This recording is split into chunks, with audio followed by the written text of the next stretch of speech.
La nuit est déjà tombée sur le village de la francophonie quand le Premier ministre, accompagné de sa délégation, arrive sur les lieux.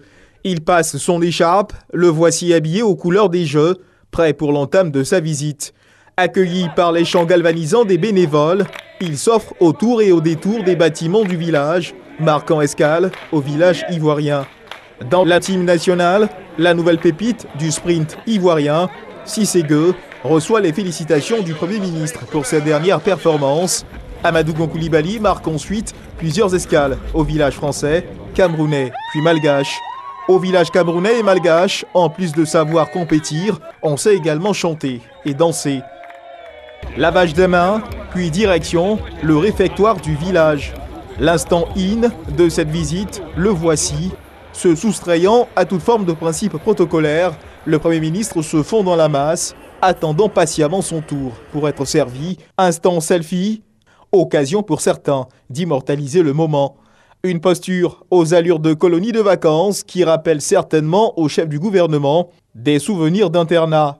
Puis vient l'heure du service, le chef du gouvernement rejoint la table ivoirienne. En plus d'être agréable, le moment est également festif, car deux athlètes célèbrent leur anniversaire et l'un d'entre eux apporte une part de son gâteau au chef du gouvernement qui apprécie. Les 8e Jeux de la francophonie Made in Côte d'Ivoire, c'est aussi cela, un Premier ministre décontracté, en phase avec une jeunesse venue des 4 coins du monde, une immersion totale dans l'univers des athlètes en pleine compétition. Satisfaction totale du ministre en charge des sports. Je voudrais me réjouir en tant que ministère de tutelle de l'Institut national de la jeunesse et des sports de la visite de Monsieur le Premier ministre, qui est le chef du gouvernement. Il repart satisfait des conditions dans lesquelles vivent ses participants. Il a laissé des instructions à Monsieur le directeur général de l'Institut national de la jeunesse, qui est en même temps le chef du village, pour qu'une réflexion soit menée sur l'avenir de ce village des Jeux.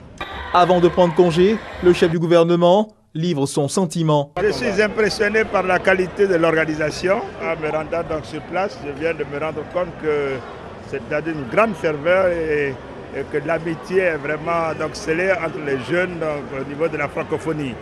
Je viens de vivre moi-même ces instants donc, de solidarité, de fraternité et j'en suis très ému et très heureux. Je viens de partager un repas avec eux et cela me rappelle naturellement beaucoup de souvenirs. Je me réjouis aussi, je dois le dire, des résultats au niveau donc, de la Côte d'Ivoire. Absolument impressionnant et je voudrais encourager donc, tous les athlètes en général et les athlètes ivoiriens en particulier. Bonne fête à tous. Une visite pour s'imprégner des conditions de vie des participants aux 8e Jeux de la francophonie.